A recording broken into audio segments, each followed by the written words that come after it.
नमस्कार, सुप्रभात। और एक सुबह सवेरे की और खेप लेकर के आपके सामने हाजिर हैं। जैसा कि आप सभी से लगातार हम बात कर रहे हैं कि सुबह मॉर्निंग वॉक के बाद सबसे पहली जो मुलाकात होती है आपसे वो पटना के गंगा जयपुर सेतु पर होती है। और यहाँ से आज का मौसम भी आपने देखा होगा कि सुबह में कोहरा काफी था, लेकिन उसके बावजूद भी अब धीरे धीरे धूप खिल गई है। और बिहार की राजनीति में भी इसी तरह से धूप खिलने की उम्मीद में कई राजनेता और कई दल इंतजार कर रहे हैं। सबसे पहली बात तो नीतीश कुमार का एक प्रयास चल रहा है, जो लगातार चर्चाएं चल रही थी कि कहीं ना कहीं अब जनता दल यूनाइटेड के भीतर भगदड़ मचने की स्थिति हो गई है।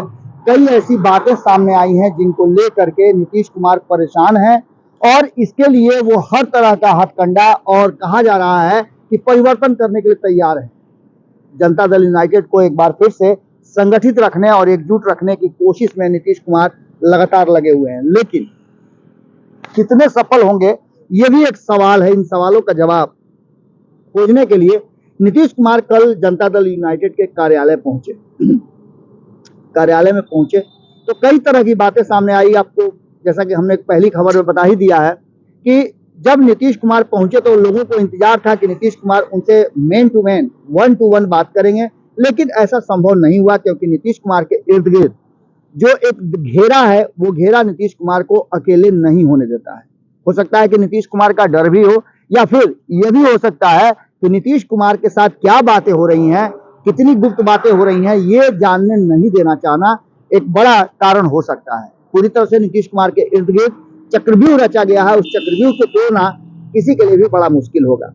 ऐसे चक्रव्यूह आपने देखा कि जैसे ही आरसीपी सिंह मंत्रिमंडल में गए तो उस चक्रव्यूह से वो भी बाहर हो गए। इसके अलावा आपने देखा ही कि क्या कुछ हुआ। अब उपेंद्र कुशवाहा के कहने पर नीतीश कुमार ने उनकी बात मान तो ली, लेकिन पूरी तरह से सक्षम और सफल नहीं हुए। लोगों से बातचीत के बाद नीतीश कुमार बाहर निकले तो उनके चेहरे के भाव बता रहे थे कि वो और लोग दोनों संतुष्ट नहीं है। उनके अगल बगल में कई मंत्रियों का जमावड़ा था, जिसके कारण कहा यह जाने लगा था कि नीतीश कुमार कोशिश कर रहे हैं कि जेडीयू के भीतर जो भगदड़ होगी उस भगदड़ को रोक पाए। अब यह सवाल खड़ा हो रहा है कि क्या नीतीश कुमार जेडीयू के भीतर होने वाली इस भगदड़ को रोक पाएंगे? इस सवाल के साथ हम अगले खबर में आएंगे, लेकिन उससे पहले हम आपसे इस सवाल का जवाब ढूंढना चाहेंगे, आपके विचार जानना चाहेंगे कि क्या नीतीश कुमार जेडीयू के भीतर जो भगदड़ की खबरें चल रही हैं इस पर विराम लगाएंगे? क्या आने वाले समय में, जैसा कि हमने पहले खबरों में आपको बताया था कि जनता दल यूनाइटेड के सांसद और विधायकों पर नजर लगी हुई है।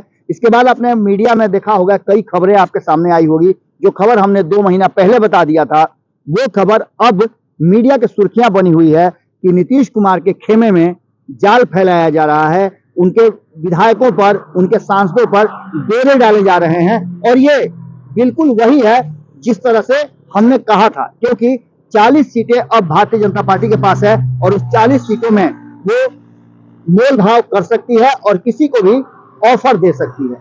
अगली खबर में हम जल्दी मुलाकात करते हैं। तेजस्वी यादव को सीएम घोषित कर दिया गया है। क्या हुआ है, कैसे हुआ है, ये हम आपको बताते हैं अगले खबर में। हमने आपको बताया था कि हम आपसे बात करेंगे इस बात पर कि तेजस्वी यादव को सीएम बनाने की पूरी तैयारी कर ली गई है और यहां तक कि उन्हें घोषित कर दिया गया है 2023 में नीतीश कुमार सीएम की कुर्सी संभाल लेंगे। ये बात नीतीश कुमार नहीं बल्कि तेजस्वी यादव की टीम कह रही है। और तेजस्वी यादव की टीम का कहना है, खास करके जगतानंद सिंह, जिन्हें लालू प्रसाद के सिंगापुर जाने से पहले मुलाकात हुई, एक बड़ी मीटिंग हुई, उस मीटिंग के बाद जगतानंद सिंह काफी फ्रेश नजर आ रहे थे और ऐसा लग रहा था कि वो फैसले जो लेंगे उस फैसले पर मुहर लगेगी। इस बीच में जगतानंद सिंह ने एक बार फिर से ये बात कह दी है कि तेजस्वी यादव को 2024-25 में नहीं बल्कि 2023 में ही मुख्यमंत्री की कुर्सी दे दी जाएगी। अब इसका दावा क्यों है और कैसे है, ये बातें हम आपको कई बार बता चुके हैं कि कहीं ना कहीं जगतानंद सिंह से कई लोग संपर्क में हैं और ये चाह रहे हैं कि नीतीश कुमार की जगह तेजस्वी यादव मुख्यमंत्री बने और तेजस्वी यादव मुख्यमंत्री के कुर्सी पर बैठने के लायक हो गए हैं। संख्या बल के आधार पर देखा जाए तो थोड़ी सी संख्या कम है, जिसे पूरा करने के लिए जगतानंद सिंह प्रयासरत हैं।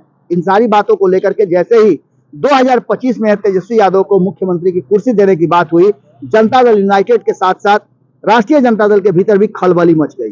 इन्हीं सब बातों को लेकर के पहली बार हमने बताया था, इससे ठीक पहले वाली खबर में विश्लेषण के दौरान कि नीतीश कुमार अपने पार्टी के भीतर हो रही टूट को, बिखराव को रोकने का प्रयास कर रहे हैं, लेकिन कितना सफल होंगे। लेकिन वहीं दूसरी तरफ तेजस्वी यादव को ताजपोशी के लिए पूरी तैयारी लगभग की जा चुकी है। जगदानंद सिंह ने जैसे ही ये बात घोषित किया कि 2023 में, और ये कोई पहली बार नहीं थी, हमने पहले भी खबरों में आपको बताया है कि जगदानंद सिंह बहुत ठोक बजाकर अपनी बातें रखते हैं। एक बार फिर उन्होंने ये बातें जो कही हैं, उन बातों का कितना असर होगा ये दिलचस्प होगा, क्योंकि उन्होंने ये कह दिया है कि अब 24-25 नहीं बल्कि 2023 में ही तेजस्वी यादव मुख्यमंत्री की कुर्सी पर बैठ जाएंगे। इसके पीछे उनका तर्क क्या है ये बातें आप समझ सकते हैं, लेकिन इस घोषणा के बाद कहीं एक बार फिर से खलबली मची महागठबंधन के भीतर, और नीतीश कुमार के रिएक्शन का इंतजार करने से पहले ही तेजस्वी यादव ऑफिस पहुंचते हैं दौड़े दौड़े, और जगदानंद सिंह के कान में कहते हैं। अब क्या कहते हैं ये तो अलग बात है, लेकिन मानना यही है कि कहीं ना कहीं इस बात पर उन्होंने जगदानंद सिंह को जरूर कहा होगा कि अभी इसकी जरूरत नहीं थी, एक दिन ही ताजपोशी की तैयारी कर लेते, और जिस तरह से नीतीश कुमार रातों रात सत्ता परिवर्तन कर देते हैं, उसी तरह का कोई गेम किया जाता। संभव है कि ये गेम आने वाले समय में आपको देखने को मिल जाए, क्योंकि 14 जनवरी के बाद बिहार की राजनीति में कहा जा रहा है कि बहुत कुछ बदलने वाला। जैसा कि हमने बताया था कि 2023 में तेजस्वी यादव के ताजपोशी की तैयारी की जा रही है, और राष्ट्रीय जनता दल पूरी तरह से भीतर भीतर काफी खुश है। अब ये कैसे पूरा होगा ये तो आने वाला वक्त बताएगा, लेकिन एक बड़ी बात जो है वो बिहार की राजनीति से आ रही है कि MOI समीकरण जहां एक तरफ मजबूती के साथ जोड़ने की कोशिश हो रही है, कोहली में MOI समीकरण को कहा जा रहा है कि फेल हो गया, लेकिन एक बात साफ नजर आ रही है कि लवकुश समीकरण पर भी नीतीश कुमार ने जिस तरह की बातें की थी, वो उनका ताजपोशी की बातें तो आपने सुन ली, लेकिन उससे भी बड़ा ट्विस्ट बिहार की राजनीति में होने वाला है। हम लगातार आपको पिछले 15 दिनों से ये बात बता रहे हैं कि RLSP एक बार फिर से जीवित होने की स्थिति में आ गई है।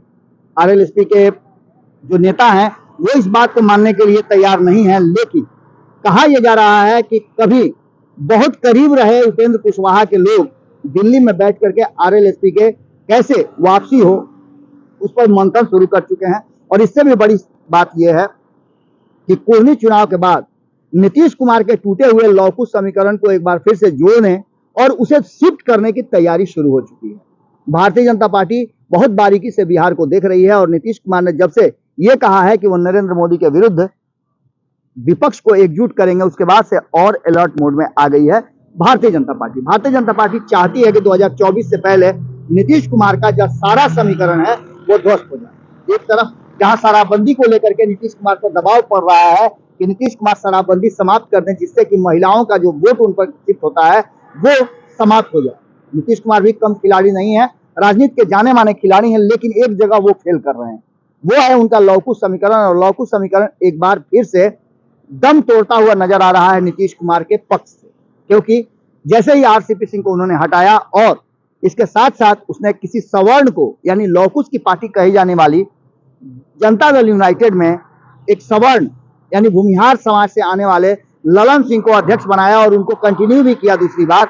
इसको लेकर के सवाल खड़े हो रहे हैं और लवकुश समीकरण कहीं ना कहीं ध्वस्त होता नजर आ रहा है। इस लवकुश समीकरण को समेटने के लिए और लवकुश समीकरण को जोड़ने के लिए दूसरी तैयारी शुरू हो चुकी है।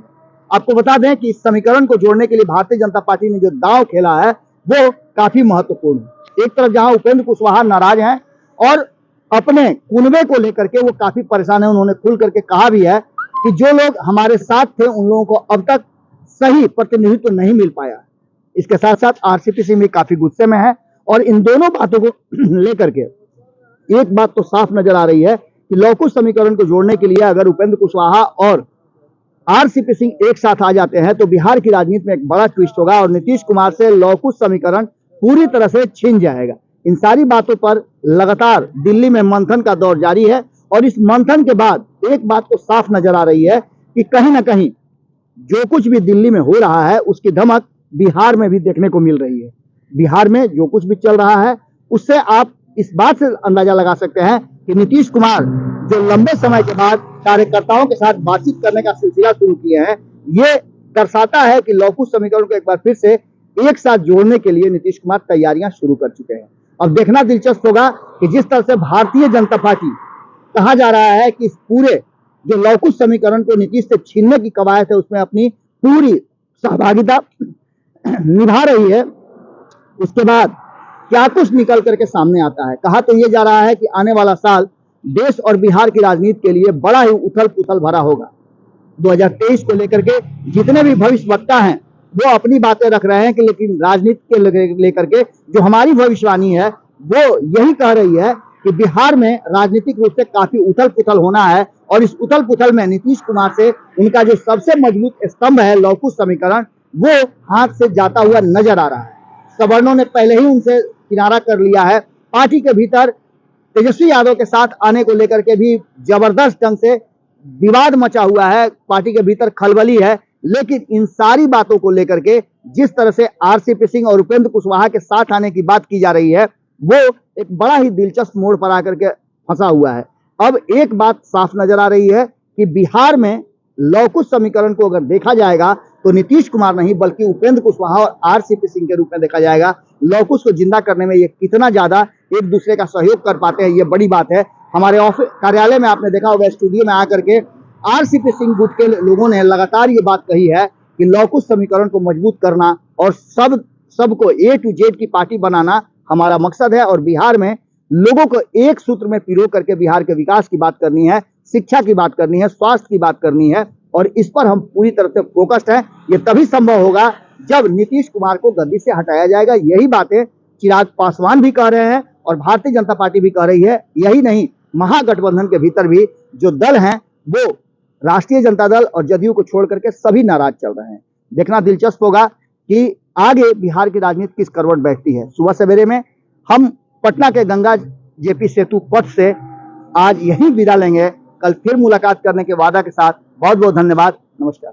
अगर ये वीडियो पसंद आई और वह बिहार के राजनीति और बिहारियत से सरोकार रखेनी तो सब्सक्राइब बटन दबा के चैनल के सब्सक्राइब कर ली। ओजे एगो घंटी बा ओकरा बटन दबा देला से कुल सटीक और मारक खबर रुआ मुफ्त में मिल जाई। अगर रुआ पत्रकारिता के हमनी के नया प्रयोग में सहयोग कर चाहतानी तो ज्वाइन बटन दबा दी। पेटीएम नंबर नोट कर ली 9386